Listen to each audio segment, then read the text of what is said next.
La tercera revolución. México está en la antesala de su tercera revolución. A nadie escapa que los esquemas políticos, económicos y sociales que experimentó el país en el siglo XX están agotados, caducaron, ya no responden a las exigencias de los tiempos. Las estructuras forjadas en el centralismo político que manipula la democracia y en las prácticas monopólicas de una economía que simula libre competencia no dieron los resultados suficientes para cerrar la brecha social. En el amanecer de 2010, 100 años después de la revolución y 200 años después de la independencia, se reciclan los vicios que provocaron aquellas revueltas y que hoy crean un caldo de cultivo propicio para el sacudimiento del sistema y por ende de la nación. Los reclamos de la autonomía fiscal, que fueron el detonante de la independencia, se espejean en el centralismo tributario de un gobierno federal insaciable, obeso e ineficiente. Un gobierno que primero alimenta su elevada burocracia y luego utiliza los sobrantes para comprar las voluntades de los nuevos caudillos regionales, los actuales gobernadores. Las exigencias de un sufragio efectivo, las mismas que detonaron el estallido de 1910, vuelven a estar vigentes frente a una partidocracia que con sus reglas a modo secuestra el sistema político e impide que cualquier mexicano aspire a un cargo de elección. Tiene que ser bajo sus siglas, sometido a sus reglas.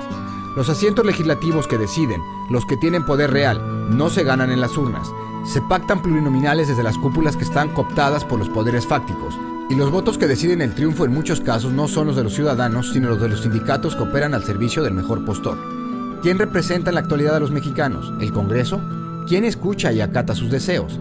Un puñado de notables deciden como si fueran amos y señores de la colonia o el porfirismo, el juego político, económico y mediático que les permite imponer sus condiciones por encima del interés público. Los beneficios son de los pocos que tienen más, y los que pagan tributos fiscales o el sobreprecio de bienes y servicios son los muchos que poseen menos. Y los desequilibrios se asoman en una nación que 100 años después de su gran revolución no es capaz de tejer más allá de sus reciclados discursos un horizonte de esperanza para sus desposeídos. El padrón que en los últimos años ganó más adeptos no es el de los electores, o el de los emprendedores, o el de los creadores de riqueza, o el de una clase media en crecimiento, o el de los mexicanos con más y mejor educación. El padrón que más creció fue el de los pobres. 100 años después de la revolución que reclamaba la justicia social, 1 de cada 2 mexicanos está inscrito en la ignominiosa lista bajo el sello de pobre. La viabilidad del país está en riesgo, más aún cuando existen 2 poderes que se instalan por encima de los que, en legitimidad, deberían gobernar a la nación. Uno es el poder del neoporfirismo, el dominio de una casta privilegiada que se entronizó en la política y en la economía tras 70 años de prismo. Una élite política y económica que cerró filas en torno al neoliberalismo salinista que hoy continúa imponiendo su voluntad en el quehacer nacional. Los mismos nombres que se heredan los asientos legislativos, los mismos nombres que dominan los negocios, públicos y privados, los mismos nombres que instalados en cotos sindicales cobran cara su protección. Otro es el poder del neovillismo, el de un puñado de bandoleros etiquetados como narcotraficantes, los miembros del llamado crimen organizado que imponen su ley por encima del Estado. Con la diferencia de que al menos Francisco Villa esgrimía una causa social para justificar su calidad de bandolero. Los neovillistas de hoy no solo compran al sistema en todos sus niveles, lo más doloroso es que corrompen la salud nacional promoviendo las adicciones. Y la movilidad social, que fue el detonante del crecimiento y la consolidación de una clase media entre los años 50 y 80, está congelada. Se trabaja no para crecer ni hacer patrimonio, sino para sobrevivir atrapados en una espiral de ciclos, de crisis sobre crisis. Y todo este proceso se da, mientras que en las aulas nacionales se incuba la mediocridad y la resignación. El sistema educativo no es ni creativo ni productivo. Es una mal aceitada maquinaria de control político, incapaz de preparar profesionistas mexicanos de clase mundial. El modelo se agotó con Luis Echeverría en la presidencia. Los primeros brotes de insurgencia se dieron con movimientos armados clandestinos que confrontaron el orden establecido, pero el sistema se hizo de oídos sordos. Ni José López Portillo ni Miguel de la Madrid pudieron rescatarlo. La frivolidad de uno y la medianía del otro apenas sobrevivieron a sus sexenios. Carlos Salinas de Gortari diseñó una revolución de instituciones con una visión que lucía casi perfecta, pero falló en la implementación y terminó atrapado en los mismos vicios del viejo sistema afincado en el control, la sumisión, la ignorancia y la corrupción. Peor aún, las riquezas generadas por el amiguismo de su sexenio y las fortunas amasadas por los políticos de su administración son los dineros que hoy aceitan la maquinaria que blinda el status quo que defiende sus privilegios. El surgimiento de una incipiente neorrevolución zapatista y la moderna versión de una decena trágica, anticipada con los asesinatos de Luis Donaldo Colosio y José Francisco Ruiz Massieu, frenaron los avances modernizadores entonces. Las privatizaciones tan elogiadas por las élites nacionales e internacionales terminaron en manos de unos cuantos amigos privilegiados y la crisis del postsalinismo, agravada en el sexenio de Ernesto Zedillo, trajo el efecto de Santa Ana neoliberal. La banca, el territorio económico del Sistema Nacional de Pagos, fue puesta en manos de extranjeros, un caso único en el mundo.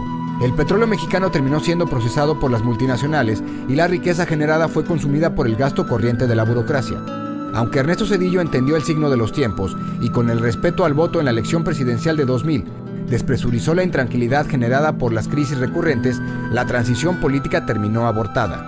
Vicente Fox quedó atrapado en los mismos temores de Francisco I. Madero, sometido a los intereses que se negaban a ceder sus espacios para dar paso al nuevo modelo de nación y consultando el destino nacional en una ouija.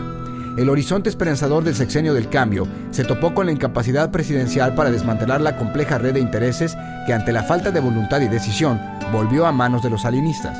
Los modernos Limantur se adueñaron de la hacienda nacional y los ejes del poder se mudaron de los pinos a los sindicatos, a los medios de comunicación, a los despachos de empresarios monopolistas y a las residencias de expresidentes, a la de todos los beneficiados por el viejo sistema.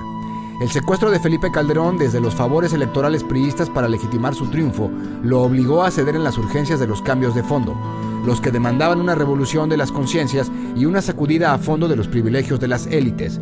Y mientras tanto, la nación está secuestrada por los monopolios privados, por los sindicatos oficiales, por los partidos políticos y por el Congreso de la Unión, que le restan cualquier margen de maniobra para encauzar a México hacia el progreso y la libertad que sin duda se merece al instalarse entre los grandes en el siglo XXI. Por eso en el año 2010 que hoy se inicia, va más allá de una fecha simbólica, porque con otros nombres subsisten los hacendados y los jornaleros, porque con distintos ropajes sobreviven los que sienten que la nación está escriturada a su nombre. Una nueva revolución se hace indispensable para alterar el curso de una historia que se perfila con una final muy infeliz. Cerrar los ojos a esta realidad es apostarle a un nuevo estallido, a un nuevo levantamiento sin control. Porque a diferencia de los tiempos de la independencia y la revolución, hoy están dadas las condiciones para gestar no un movimiento armado, sino una revolución de la conciencia nacional. Un cambio real y sustantivo de la actitud nacional para concretar las reformas que rompan los cercos de privilegios políticos, económicos, sindicales y mediáticos que inhiben el desarrollo de un México urgido de recuperar su posición global que hoy va en picada. Es curioso que sin insurgencias ni confrontaciones, naciones latinoamericanas como Chile o Brasil, con gobiernos de izquierda, están logrando en pocos años una modificación real de sus sistemas políticos y económicos, con el positivo reflejo en el combate a la pobreza y la recuperación de la esperanza en el ánimo nacional. Por eso, Reporte Índigo invitó hoy a Francisco Martín Moreno, uno de los escritores e historiadores más leídos de México, para hacer una evaluación de las condiciones que se vivían en 1810, las que se tenían en 1910 y las que prevalecen en 2010. El autor de México Negro y México Mutilado también dialogó sobre las peculiaridades de los movimientos insurgentes y las condiciones en las que actualmente vivimos con tres historiadores de primera línea, Patricia Galeana, Enrique Serna y Alejandro Rosas. Te convocamos a que en los albores del bicentenario de nuestra independencia y del centenario de la Revolución reflexionemos juntos sobre dónde estamos y a dónde queremos llegar, sobre cómo aprovechar las vastas riquezas naturales y las inmensas extensiones agrícolas, los bosques, litorales y mares para generar la riqueza suficiente que rescate de la miseria a millones de compatriotas. Pero ante todo, a intentar debatir lo que es necesario hacer para evitar que se repita el ciclo violento que dominó en los últimos 2 siglos. Todavía estamos a tiempo de cambiar la historia.